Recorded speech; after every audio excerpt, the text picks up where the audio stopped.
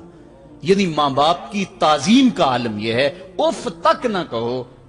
حضرت سعید بن المسیب رضی اللہ تعالی عنہ جلیل القدر تابعی ہیں، وہ فرماتے ہیں کہ والدین کے سامنے بیٹے کی حالت کیا ہونی چاہیے۔ وہ فرماتے ہیں جس طرح بھاگا ہوا غلام پکڑا جائے اور اس کو پکڑ کے جو ہے وہ آقا کے سامنے پیش کر دیا جائے، تو اس بھاگے ہوئے غلام کو پکڑ کے جب آقا کے سامنے پیش کر دیا جائے تو جو حالت اس غلام کی ہوتی ہے، بیٹے کی حالت یہ ماں باپ کے سامنے ہونی چاہیے۔